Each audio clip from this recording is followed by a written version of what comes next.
If you're the betrayer and you've been working hard to be honest and you feel like your honesty is getting you nowhere in terms of causing your partner to trust you again, then you're in the right place, because I'm going to explain to you why your honesty is actually not doing very much to rebuild the trust in your marriage. If you're new here, my name is Coach Adaeze Chiwoko. I am an affair recovery specialist and a marriage coach. I help couples radically transform their marriage, rebuild trust, restore intimacy, and create the marriage of their dreams. We're not just here about surviving after an affair. I'm really interested in how you can thrive after an affair. Is that possible for you? Absolutely it is. How do I know that? Well, through my own experience, through the work that I do with couples all around the world, and the deep level of study that I do into this subject.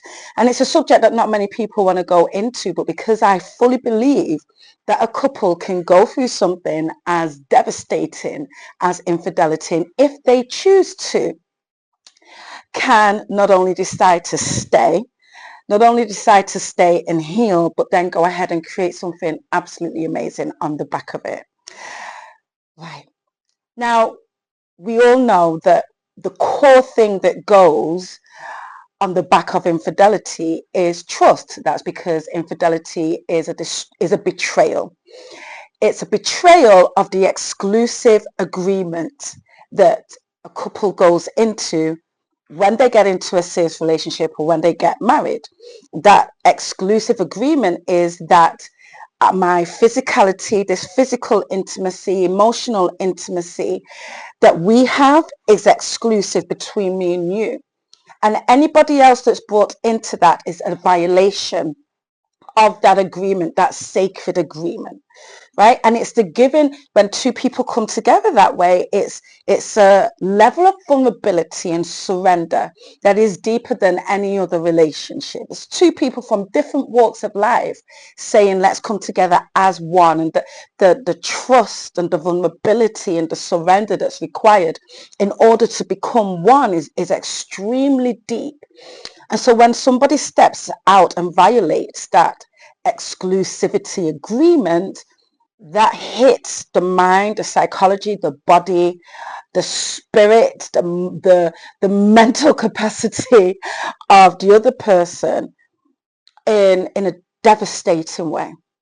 Many people may say that it's impossible to actually overcome and heal from that trauma. I know that it's not impossible. We're able to heal from traumas, but if a couple is deciding that they want to go ahead and rebuild their marriage, the core thing that they've got to start with is trust. It's in the rebuilding of the trust that we rebuild the marriage, right? And so when we think about trust, the betrayed partner is probably focusing very much on, I've got to be honest, right? We think about trust, we think about honesty. So I'm going to be honest. What does honesty mean? Honesty really means that when I ask you a question, I am going to tell you the truth. You asked me where I was today, I'm going to tell you the truth. This is where I was. You asked me who I was talking to on the phone, I'm going to tell you the truth. This is who I was talking to. You're going to ask me where I went or who I was with, I'm going to tell you the truth. I was with my cousin and then we went here, I'm going to do that. I'm going to give you this information after you ask me the question, which absolutely is important for the rebuilding of the trust, but it's not actually for rebuilding, it's for sustaining a level of trust. And I want to explain to you what I mean by that.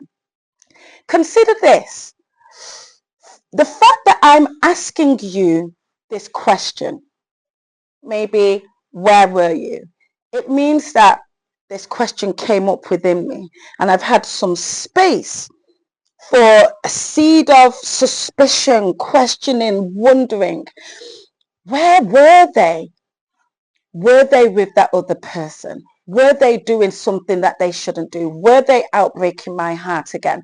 Those things have space to come up, right? And so for somebody who has been through a trauma that has broken trust, we want to minimize that level of suspicion. We want to minimize space for insecurity. We want to minimize that questioning, that wondering, right?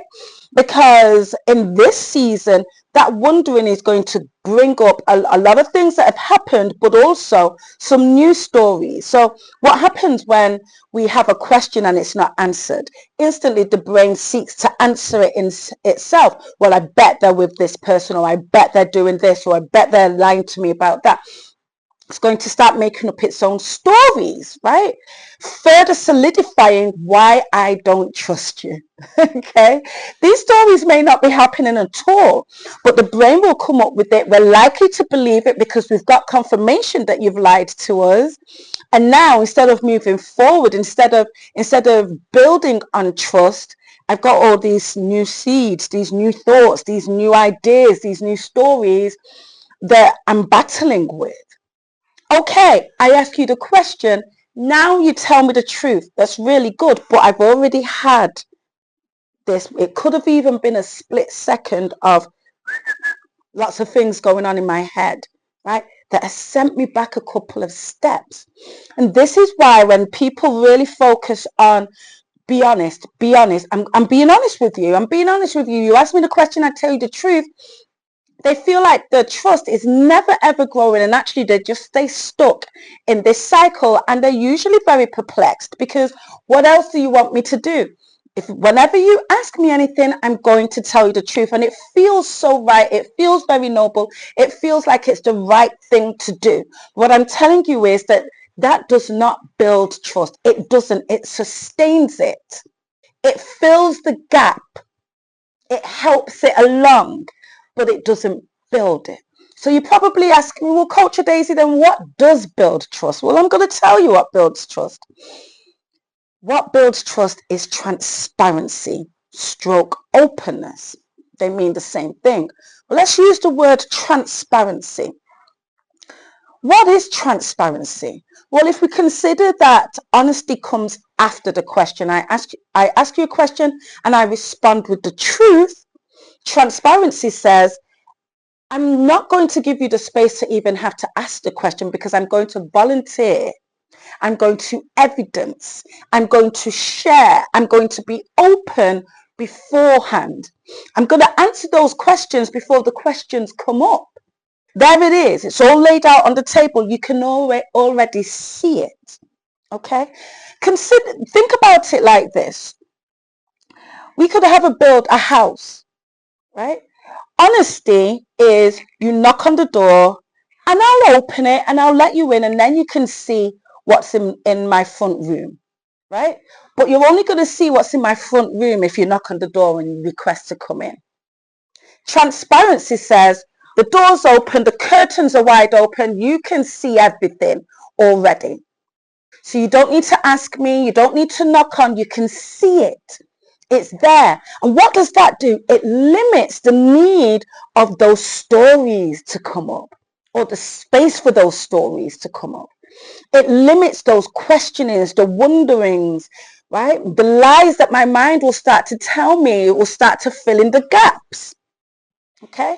So what does that look like practically? That looks like, I know my partner gets worried when I leave the house. So I'm going to say, hey, babe, this is what I have planned today, right? And I'm going exactly here, do this, and I'm going to do that. I'll video call you when I get here, and I'll call you when I'm there, and I'll call you when I'm at this point, right? But at any chat time you get worried, this is what's going on, and you can call me, or if you don't want me to go right now, I won't. But here it is.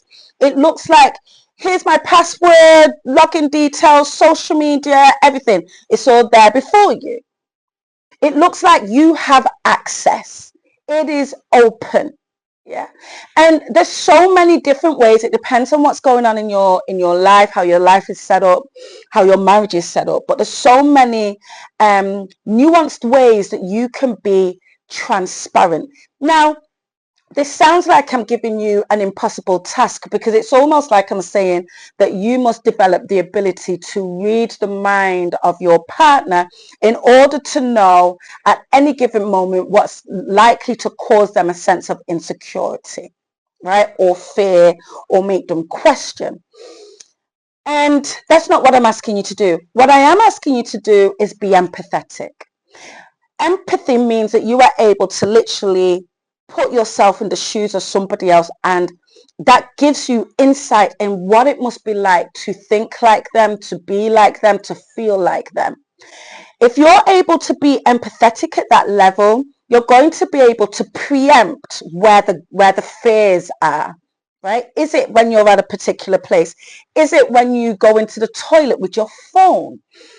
Is it you being on social media at night? You're going to be able to preempt those things, right? And therefore be transparent, be open in those areas before they even come up for your partner. You're thinking ahead, right?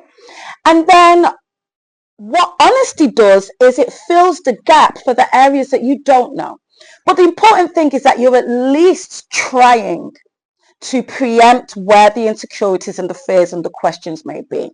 If you could even cover 30, 40, 50%, you're doing a great job. The important thing is that you care enough, you empathize enough to do this work and try and save your partner from having to do that mental work themselves, right? And like I said before, if you are transparent, then number one, it leaves you not having to rely. You don't need as much honesty.